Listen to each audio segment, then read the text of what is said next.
Father, Son, Holy Spirit. Amen. If at first you don't succeed, iterate, then try and try again. I'm done with week one. Learned so much. Can't believe that this is all for free. Right now I'm on week two. And I have something to share. It's not related to business, but stick with me here. I just got back from basketball. Like I'm a captain in one of our tournaments. It's something important to me, such as why I took it up. And I think I did well as I led, but then I have these negative thoughts like, oh, they're probably judging me. Oh, I suck. Oh, that mistake I made, they're probably thinking about me, looking down on me. But in reality, they weren't. Like they were being positive, they were friendly, they were warm, and they followed every instruction that I gave.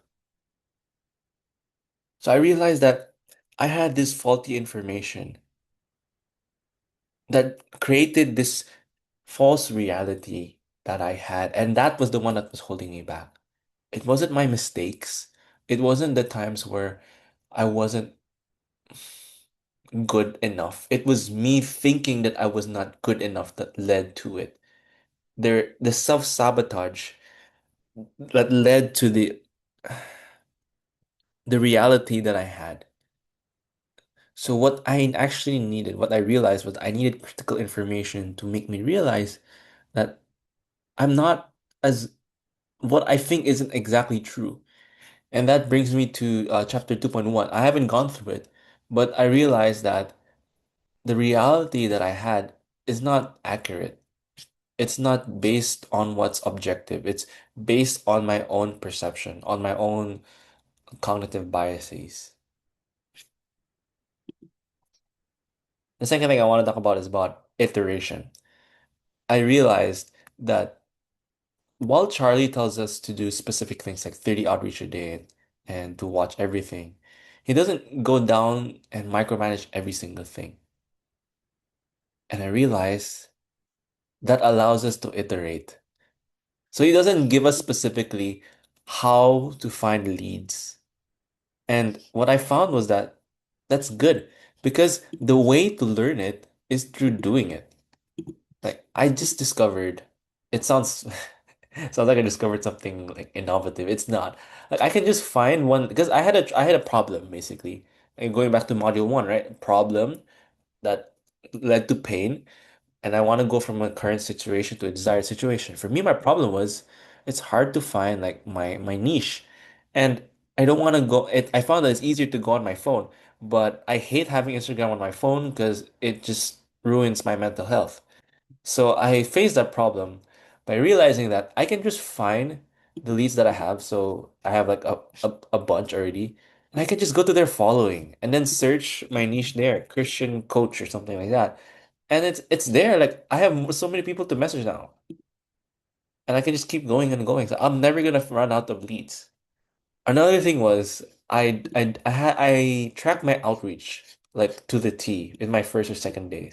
Then I realized it took up like extra 30 to minutes to 1 hour. And I realized what's the point of tracking every lead? Like on IG, it will show whether I messaged someone or not. And like it's more efficient for me to just track it like with a tally or something. So I real that shaved off like 30 minutes to an hour.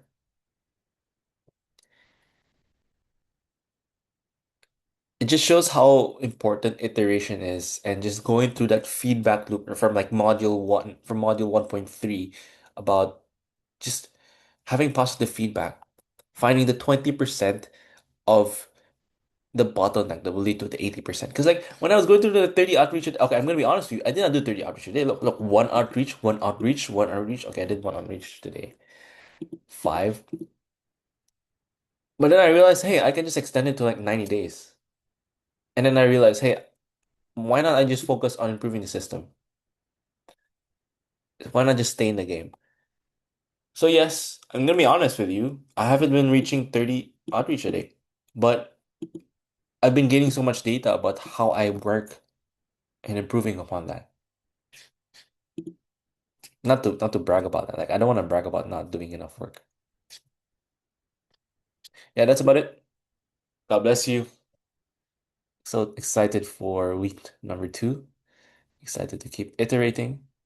And if I'm being honest about my emotions and personal, I was starting to like this. Like the past week, I didn't really like this. But now I kind of care about my niche a bit more now, like extra 10, 5 to 10%. It's purposeful. Right. God bless you. Jesus loves you. Amen. Oh, let me pray for you. Father, Son, and Holy Spirit. Amen. Lord, I lift up to you my business because in the end of the day, it's your business. I pray for the person watching this that he or she may be growing financially, physically, and spiritually. Help us to steward your business, Lord. Help us to grow and to serve others as you'd serve us. In Jesus' mighty name we pray, amen. Father, Son, and Holy Spirit, amen.